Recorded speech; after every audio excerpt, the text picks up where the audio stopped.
Welcome to YouTube channel Y R S class में एक बार फिर से आप सभी लोगों का बहुत बहुत स्वागत है।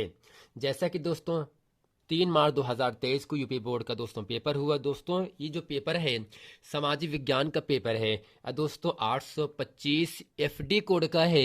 दोस्तों इस पूरे पेपर में जो आपका समय निर्धारित होता है वह दोस्तों 3 घंटे 15 मिनट का समय होता है।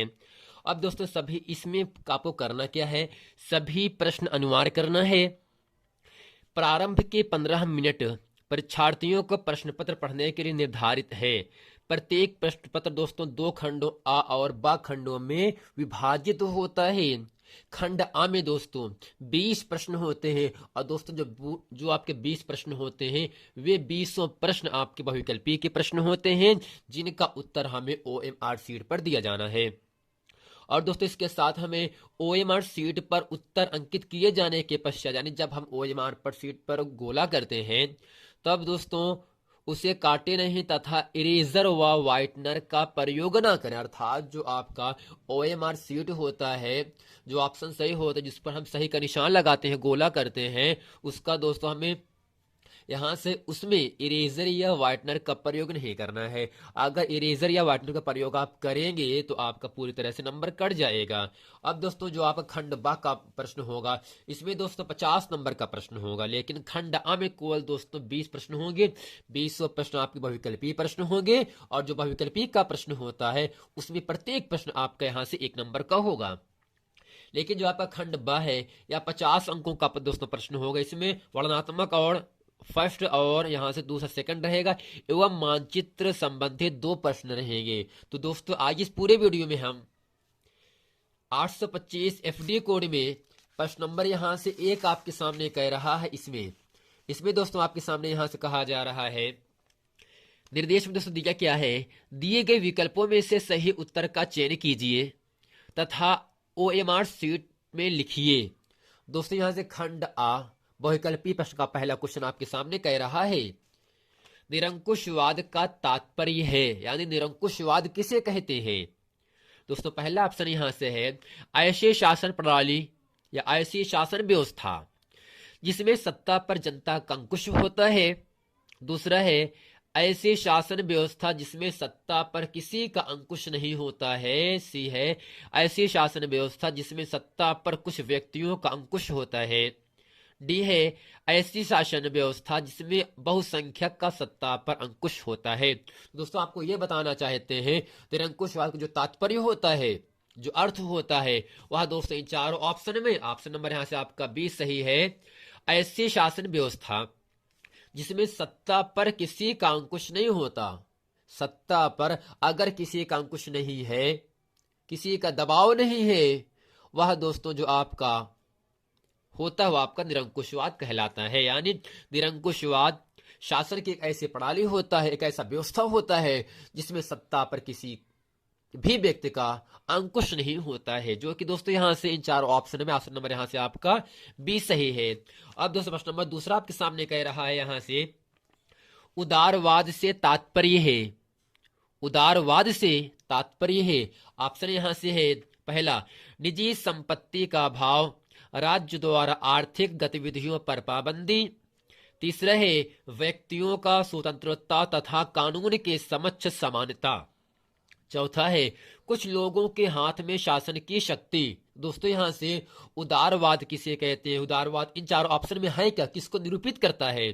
दोस्तों इन 4 ऑप्शन में ऑप्शन नंबर यहां से आपका तीसरा सही है, व्यक्तियों को स्वतंत्रता तथा कानून के समक्ष समानता ही उदारवाद कहलाता है। उदारवाद का अर्थ होता है क्या दोस्तों, व्यक्ति को स्वतंत्रता तथा कानून के समक्ष समानता ही उदारवाद का अर्थ होता है। जो कि दोस्तों इन 4 ऑप्शन में ऑप्शन नंबर यहां से आपका तीसरा सही है।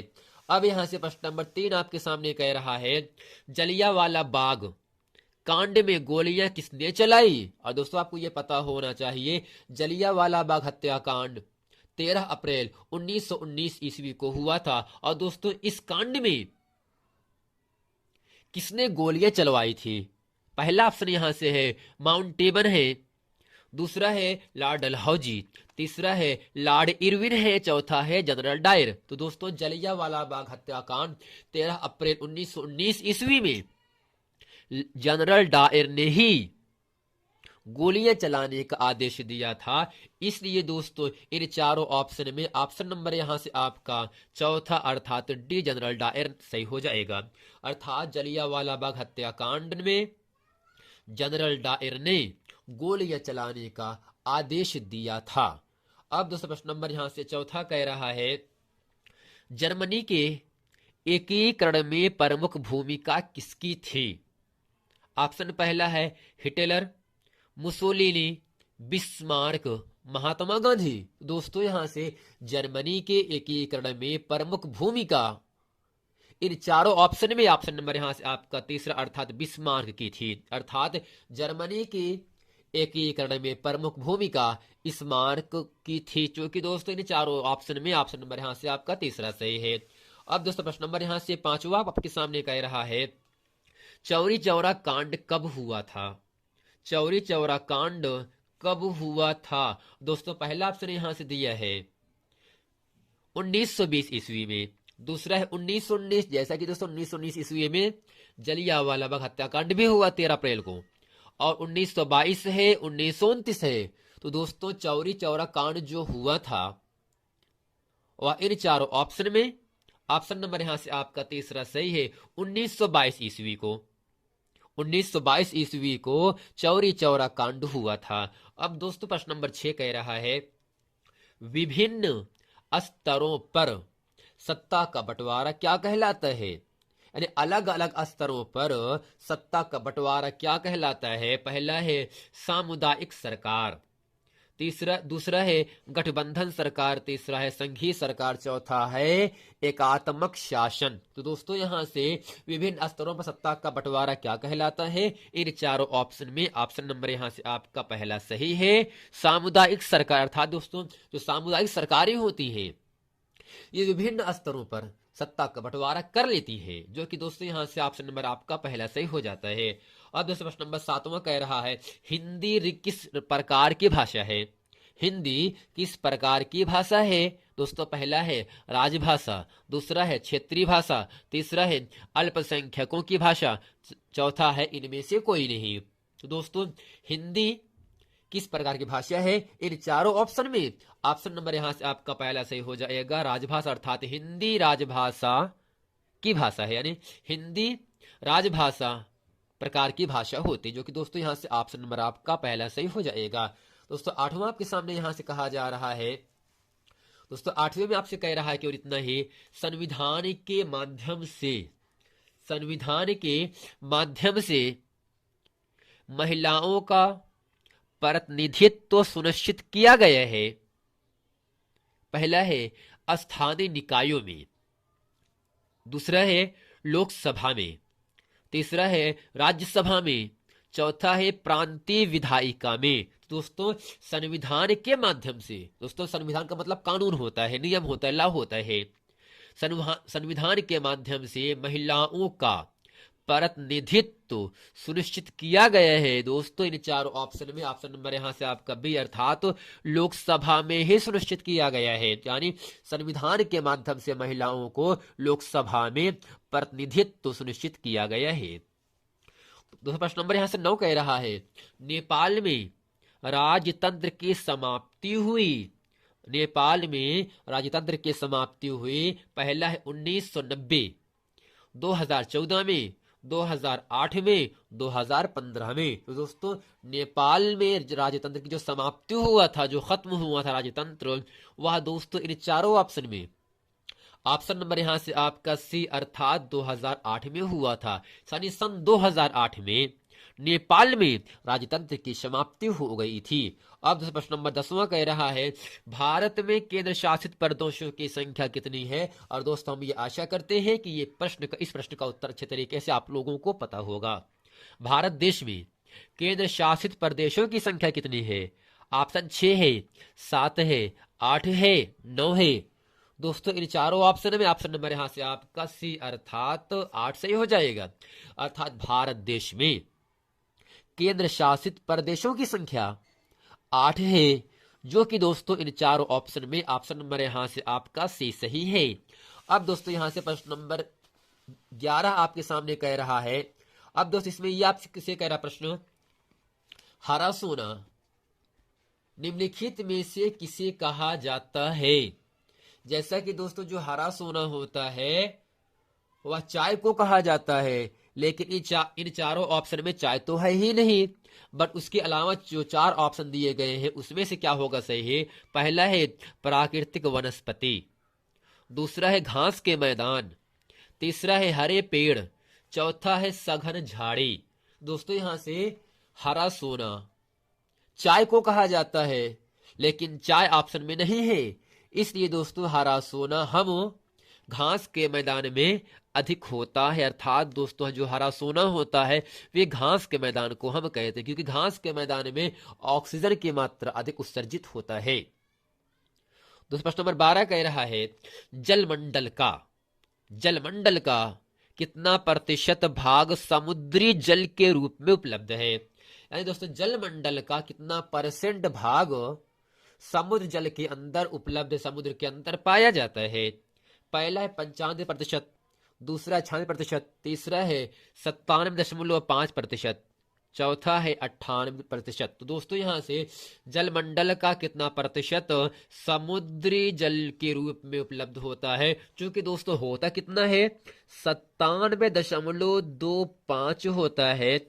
लेकिन दोस्तों यहां से इन चारों ऑप्शन में जो ऑप्शन सही होगा वह दोस्तों ऑप्शन नंबर सी, अर्थात 97.5% ही जलमंडल का समुद्र जल के रूप में उपलब्ध होता है। अर्थात जलमंडल का 97.5% ही भाग समुद्री जल के रूप में समुद्र जल के अंदर ही प्राप्त होता है, जो कि दोस्तों ऑप्शन नंबर आपका सी सही हो जाएगा।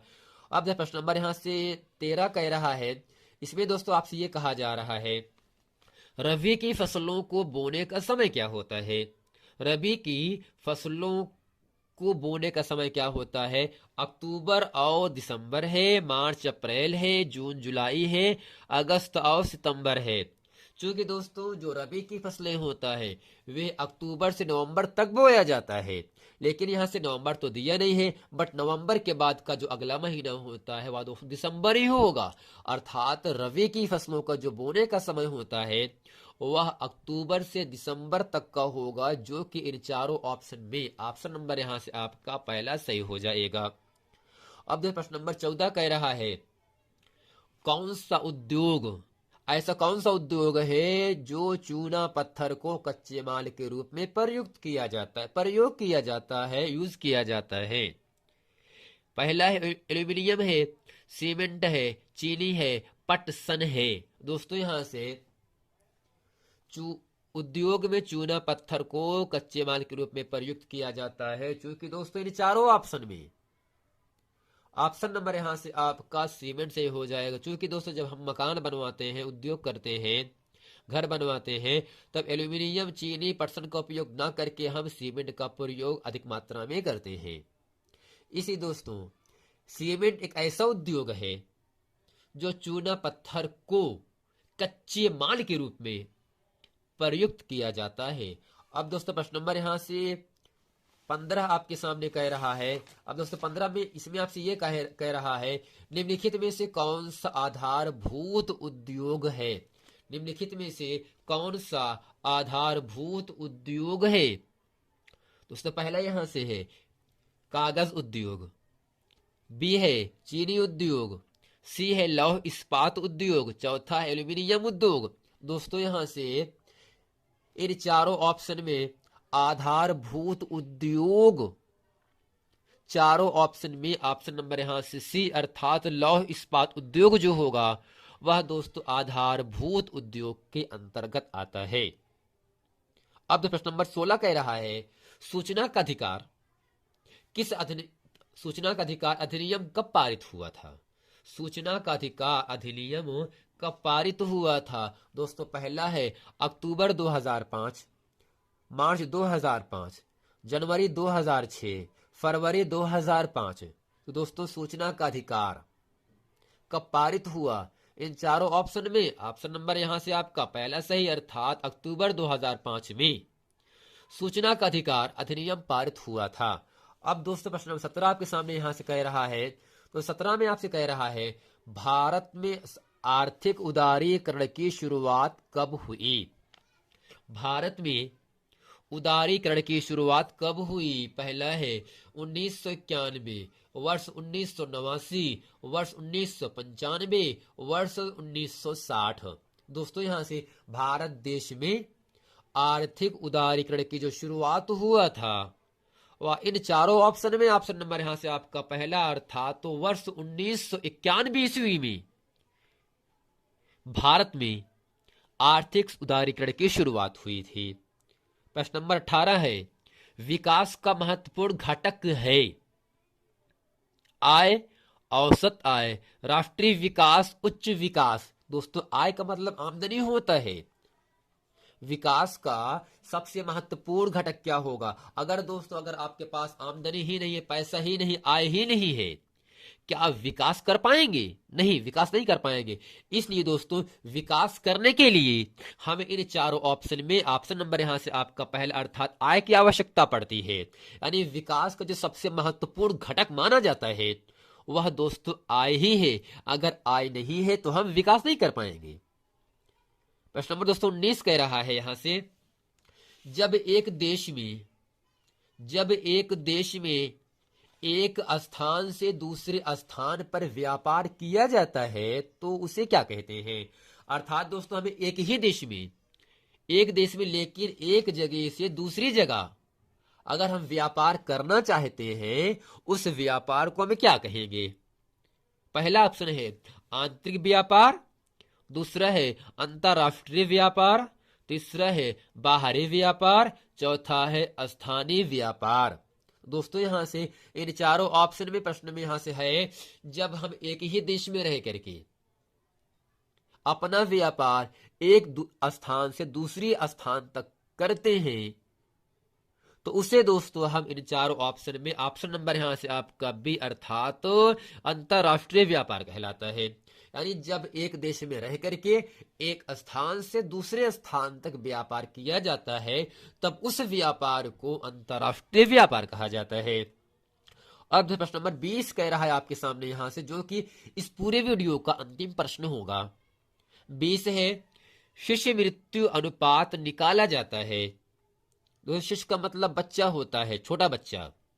शिशु मृत्यु अनुपात निकाला जाता है। पहला ऑप्शन है 1000 जीवित बच्चों पर, बी है 800 जीवित बच्चों पर, सी है 500 जीवित बच्चों पर, डी है 100 जीवित बच्चों पर। दोस्तों हम आपको यह बताना चाहते हैं शिशु मृत्यु अनुपात जो निकाला जाता है वह हमेशा 1000 जीवित बच्चों पर ही निकाला जाता है। उसका सूत्र होता है शिशु मृत्यु अनुपात बराबर होता है 1000 गुणे जीवित बच्चों की संख्या।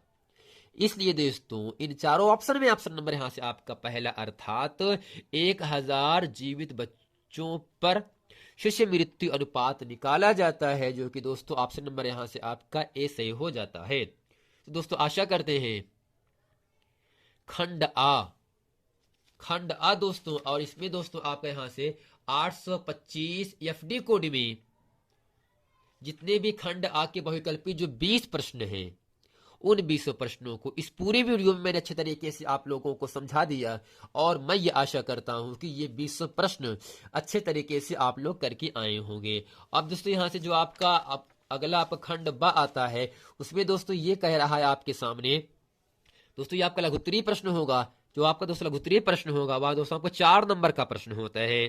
पहला यहां से है यूरोप में राष्ट्रवाद का आशय स्पष्ट कीजिए, अथवा में पूछा गया है असहयोग आंदोलन के कारण तथा उनके प्रभावों का उल्लेख कीजिए।